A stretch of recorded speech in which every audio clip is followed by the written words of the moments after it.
இன்றைக்கி ஒரு சூப்பரான விளாக் தான். இது என் பொண்ணோட 4வது பிறந்தநாள். போன வருஷம் பிறந்தநாள் ரொம்பவே சேடாக போச்சு. ஏன்னு கேட்டிங்கன்னா, பாப்பா வந்து ஹாஸ்பிட்டல் அட்மிட்டில் இருந்தாங்க. ஸோ பர்த்டேவே செலிப்ரேஷனே பண்ணலை. அதையும் மீறி வந்து நாங்கள் ஹாஸ்பிட்டலில் பண்ணோம் சும்மா லைட்டாக. பட் இந்த வருஷம் அவளுக்கு ரொம்பவே ஸ்பெஷலாக ஆக்கணும், அவள் நிறைய ஏஜ் ஆகியும் இதுமாரி பார்க்குறப்ப ரொம்ப சந்தோஷப்படுவாள். ஸோ அதனால் காலையிலே வந்து புது ட்ரெஸ்லாம் போட்டு ஃபோட்டோ ஷூட் பண்ணலான்னு சொல்லிட்டு ஸ்டுடியோவுக்கு கூட்டிகிட்டு போயிட்டேன். அந்த ட்ரெஸ்லாம் போட்டவொடனே எங்கேருந்து தான் அவளுக்கு அந்த கெத்து வந்துச்சுன்னு தெரியல. ரொம்ப சூப்பராக நல்லா கோஆப்ரேட் பண்ணால் நல்லாவும் இருந்துச்சு. இந்த வருஷமும் ஒரு ப்ராப்ளம் இருந்துச்சு, பட் அதை நான் பெருசாக காமிச்சிக்கல.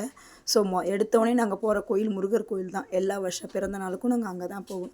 ஸோ முருகர்கிட்ட போய் ஆசீர்வாதம் வாங்கிட்டு ஈவினிங் போல் வந்து பாப்பாவுக்கு கேக் வாங்கிட்டு வந்து கேக்கும் வெட்ட ஆரம்பிச்சிட்டோம். அவளுக்கு பிடிச்ச கலர் பிங்க் கலர். ஸோ அதுக்கேற்ற மாதிரி அப்பா கூட டான்ஸ்லாம் பண்ணிவிட்டு ரொம்பவே ஜாலியாக ஹாப்பியாக இருந்துச்சு. ஸோ வந்து அவளுக்கு நான் 2-3 கிஃப்ட்டும் கொடுத்துருந்தேன். அவளுக்கு ரொம்பவே யூஸ்ஃபுல்லான கிஃப்ட்டும் கொடுத்துருந்தேன்.